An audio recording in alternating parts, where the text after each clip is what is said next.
નમસ્કાર વિદ્યાર્થી બહેનો, શ્રી BNPB હિરપરા કન્યા વિદ્યાલય કાલાવડ વતી ઓનલાઈન સેશન ધોરણ 11 વિષય BAમાં આપનું હાર્દિક સ્વાગત કરું છું. વિદ્યાર્થી બહેનો, આપણે ચેપ્ટર 8ની અંદર પ્રસ્તાવના જોઈ ગયા. એક મહત્વનો ક્વેશ્ચન જોઈ ગયા કે ધંધાકીય મૂડીને નક્કી કરતા પરિબળો જણાવો. હવે આપણે જોવાનું છે ધંધાકીય એકમમાં નાણાંનું મહત્વ. એટલે કે જો ધંધાકીય એકમમાં નાણું ન હોય તો કઈ સ્થિતિ ઊભી થાય, નાણું કેટલું ધંધા માટે જરૂરી છે તેના વિશેનો આપણે અભ્યાસ કરવાનો છે.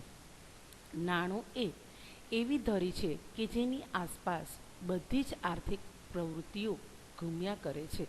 જેમ તમને ખબર છે કે સૂર્યની આસપાસ છે એ પૃથ્વી ફર્યા કરે છે, બરાબર છે. તો એક જ ધરી ઉપર નાણું એ એવી ધરી છે કે જેની આસપાસ કે નાણાં સિવાય આર્થિક પ્રવૃત્તિઓ શક્ય બનતી નથી. નાણું એ એવી ધરી છે કે જેની આસપાસ બધી જ આર્થિક પ્રવૃત્તિઓ બધી જ આર્થિક પ્રવૃત્તિઓ એટલે તો કે આર્થિક પ્રવૃત્તિના 3 પ્રકાર: ધંધો, રોજગાર અને વ્યવસાય. આ તમામે તમામ આર્થિક પ્રવૃત્તિઓ ઘૂમ્યા કરે છે. ધંધાકીય મૂડીને માનવ શરીરના રક્ત સાથે સરખાવી શકાય. અહીંયા ધંધાકીય મૂડીને માનવ શરીરનું રક્ત જે લોહી છે એની સાથે સરખાવી શકાય છે કે જેમ માનવ શરીરમાં રક્તનું જેટલું મહત્ત્વ છે, એટલે કે માનવ શરીરમાં જો માનવ શરીરને આખું કાર્યાન્વિત કરવું હોય, ચાલુ રાખવું હોય તો એમાં રક્ત જરૂરી છે. તમને ખબર છે કે રક્તનું પ્રમાણ શરીરમાં ઓછું થઈ જાય તો નબળાઈ આવવા લાગે, કોઈ કાર્ય થઈ શકે નહીં, થાક ખૂબ લાગે. તો માનવ શરીરમાં જ રક્તનું જેટલું મહત્ત્વ છે તેટલું મહત્ત્વ ધંધાકીય એકમમાં મૂડીનું છે, બરાબર છે. એટલે જેમ માનવ શરીરમાં રક્ત જરૂરી છે એમ ધંધાકીય એકમમાં શું જરૂરી છે? મૂડી જરૂરી છે. ધંધાકીય એકમની બધી જ પ્રવૃત્તિઓ સમયસર ચલાવવા માટે યોગ્ય નાણાકીય વ્યવસ્થા અનિવાર્ય છે. એટલે કે ધંધાકીય એકમની બધી જ પ્રવૃત્તિઓ કે ઉત્પાદન, ખરીદી, વેચાણ, મજૂરી ચૂકવવી, ખર્ચા કરવા, બરાબર, આ તમામે તમામ જો પ્રવૃત્તિ સમયસર ચલાવવી હોય તો એના માટે જરૂરી એટલે કે યોગ્ય નાણાકીય વ્યવસ્થા અનિવાર્ય એટલે કે જરૂરી છે. મૂડી વિના ધંધાકીય એકમના કોઈ પણ વ્યવહાર શક્ય નથી. કોઈ પણ જાતનો ધંધો, વ્યવસાય કે રોજગાર કરવું હોય તો સૌથી પહેલી જ જેની જરૂરિયાત થાય છે એ છે મૂડી. કોઈ વ્યક્તિ પાસે ગમે તેવી આવડત હોય પણ જો એને ધંધો કરવો હોય અને 1 રૂપિયો પણ એની પાસે હોય નહીં તો એ ધંધો કરી શકતો નથી. એને કોઈ પાસેથી મૂડી મેળવવી પડે છે. એટલે મૂડી વિના ધંધાકીય એકમના વ્યવહારો શક્ય નથી. નાણાંનો જથ્થો મર્યાદિત છે અને તેના વૈકલ્પિક ઉપયોગો અનેક છે. હવે તમને ખબર છે નાણાંનો જથ્થો કેવો છે?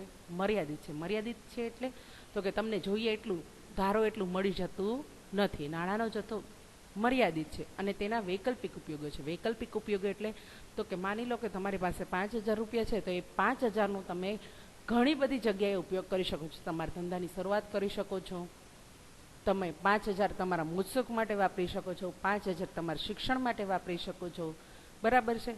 5,000થી તમે કોઈ પ્રસંગ કરી શકો છો.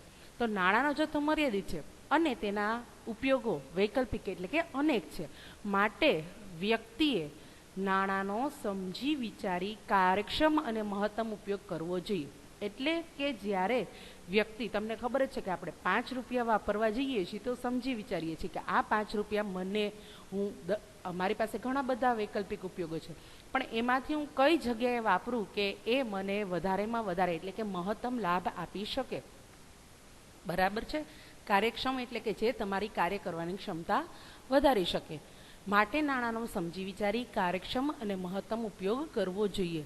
ધંધામાં નાણાંની અછતને કારણે ઘણી મુશ્કેલીઓનો સામનો કરવો પડે છે.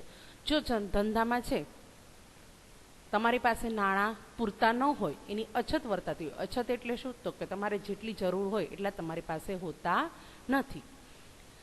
ધંધામાં નાણાંની અછતને કારણે ઘણી મુશ્કેલીઓનો સામનો કરવો પડે છે. જેમ કે લેણદારોને ચૂકવણીમાં વિલંબ થવાથી ધંધાકીય એકમની શાખ જોખમાય છે. હવે લેણદાર કોને કહેવાય? તમે બધા એકાઉન્ટમાં તો ભણી જ ગયા છો, છતાં પણ હું તમને જણાવી દઉં, લેણદાર કોને કહેવાય? તો કે તમારે માની લો કે તમે ઉત્પાદન પ્રવૃત્તિ હાથ ધરો છો તો તમારે કાચા માલની જરૂર પડે છે. તમે કાચો માલ છે એ કોઈ વેપારી પાસેથી ઉધાર ખરીદો છો તો તમે જે વેપારી પાસેથી ઉધાર ખરીદો છો એને તમારે નિશ્ચિત સમય પછી, એટલે કે અગાઉથી તમે જે સમય નક્કી કરેલો હશે એ સમય પછી તો તમારે એને ચૂકવવાના થાય છે. તો એટલા સમય પૂરતા એ તમારા શું થાય, લેણદાર થાય. એ સમય પૂરો થશે એટલે એ વ્યક્તિ તમારી પાસેથી માગશે કે હવે તમે મને આપો. તો જેમ કે લેણદારોને ચૂકવણીમાં વિલંબ થવાથી, વિલંબ એટલે કે એને તમે સમયસર ન ચૂકવી શકો, તો તમારા ધંધાકીય એકમની શાખ એટલે કે જે પ્રતિષ્ઠા છે એ જોખમાય છે. એ વેપારીને જો કોઈ બીજા વેપારી પૂછવા આવશે કે આ એકમ કેવું છે, બરાબર છે, તો એ વેપારી કહેશે કે મને તો એકવાર આવો અનુભવ થયો હતો, સમયસર મને નાણાં મળ્યા નહોતા. એટલે કે તમારી જે ધંધાકીય એકમની પ્રતિષ્ઠા છે એ જોખમાય છે, એમાં ઘટાડો થાય છે. ક્યારેક નફાકારક રોકાણની ઉજ્જવળ તકો જતી કરવી પડે છે.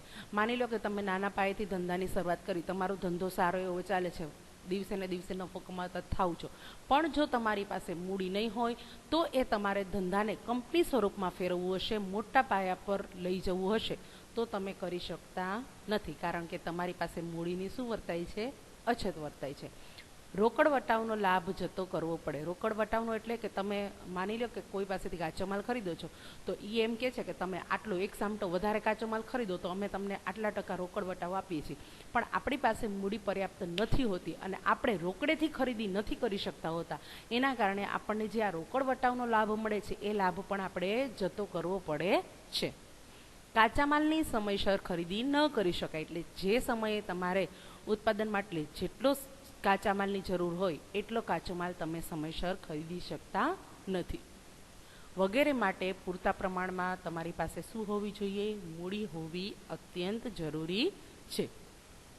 એટલે કે ધંધામાં જો નાણાંની અછત હોય તો ઘણી મુશ્કેલીનો સામનો કરવો પડે, લેણદારોની ચૂકવણીમાં વિલંબ થાય તો એકમની શાખ જોખમાય, નફાકારક રોકાણની ઉજ્જવળ તકો જતી કરવી પડે, રોકડ વટાવનો જે તમને લાભ મળતો હોય એ તમે ન લઈ શકો અને કાચા માલની સમયસર ખરીદી ન કરી શકો. આમાં 2 માર્કનું વિધાન પૂછાઈ શકે કે ધંધાકીય મૂડીને માનવ શરીરના રક્ત સમાન ગણવામાં આવે છે, સમજાવો. અથવા MCQમાં પણ પૂછાય છે કે ધંધાકીય મૂડીને માનવ શરીરના કોની સાથે સરખાવી શકાય, તો રક્ત સાથે સરખાવી શકાય. હવે આપણે જોવાના છે માલિકીના ભંડોળો. વિદ્યાર્થી મિત્રો, અહીંયા આપણે ધંધાકીય મૂડીની વાત કરી કે ધંધાકીય મૂડીમાં આટલા કાર્ય માટે નાણાંની જરૂર પડે છે. આપણે કાલ જ જોયું, બરાબર છે, સ્થિર મિલકતો માટે, ચાલુ મિલકતો માટે, ધંધાની સ્થાપના માટે, બરાબર છે, એ ઉપરાંત આકસ્મિક જરૂરિયાત માટે. તો આ જે મૂડીની જરૂર પડે છે, આપણે અંદાજ તો લગાવી લીધો કે આટલી મૂડીની જરૂર પડશે, પણ એટલી મૂડી છે એ મેળવશે ક્યાંથી, ધંધાકીય એકમ છે એ મેળવશે ક્યાંથી? તો આપણે આગળ જોયું કે શેર બહાર પાડીને કંપની મૂડી મેળવે છે. તો આ જે માલિકીના ભંડોળો છે એના વિશે હવે આપણે આગળ વાત કરવાની છે. હવે તમે જોયું હતું કે ધંધાકીય એકમ છે એ શેર બહાર પાડીને, ડિબેન્ચર બહાર પાડીને મૂડી મેળવતી હોય છે. તો માલિકીના ભંડોળો કોને કહેવાય અને ઉછીના ભંડોળો કોને કહેવાય, એના વિશેની આપણે હવે ચર્ચા કરવાની છે. તો સૌથી પહેલાં તો અહીંયા આપણને આપેલું છે ટોપિક છે માલિકીના ભંડોળો. માલિકીના ભંડોળોમાં 3 પાર્ટ પડે છે: ઇક્વિટી શેર, પ્રેફરન્સ શેર અને રાખી મૂકેલ કમાણી અથવા નફાનું ધંધામાં પુનઃ રોકાણ. જેમ જેમ આપણે ટોપિક પાછળ આપેલા જ છે એટલે વિસ્તૃત સમજૂતી ત્યાં મેળવશું. જોઈ લઈએ. અહીંયા આપણે ઇક્વિટી શેરના 3 પ્રકાર છે: સામાન્ય equity share, sweat equity share અને અન્ય ઇક્વિટી શેર, જે આપણે આગળ ચર્ચા કરવાના છીએ. પ્રેફરન્સ શેરના 2 પ્રકાર છે: 20 વર્ષ પહેલાં પરત કરી શકાય તેવા પ્રેફરન્સ શેર અને 20 વર્ષ પછી પરત કરી શકાય તેવા પ્રેફરન્સ શેર. અને રાખી મૂકેલ કમાણી અથવા નફાનું ધંધામાં પુનઃરોકાણ. તો કંપની પાસે જે નફો થયેલો છે તે બધો જ નફો ડિવિડન્ડ તરીકે વેચવાને બદલે અમુક ટકા છે એ ધંધામાં રાખે છે કે આકસ્મિક જરૂરિયાત થાય તો એને પહોંચી વળી શકાય. એને કહેવામાં આવે છે નફાનું ધંધામાં પુનઃરોકાણ. એટલે કે માલિકીના ભંડોળો કોને ગણવામાં આવે છે, તો ઇક્વિટી શેર, પ્રેફરન્સ શેર અને રાખી મૂકેલ કમાણી અથવા નફાનું ધંધામાં પુનઃરોકાણ. આની વિસ્તૃત ચર્ચા આપણે નેક્સ્ટ લેક્ચરમાં કરીએ. વધુ ઘરે રહો, સુરક્ષિત રહો.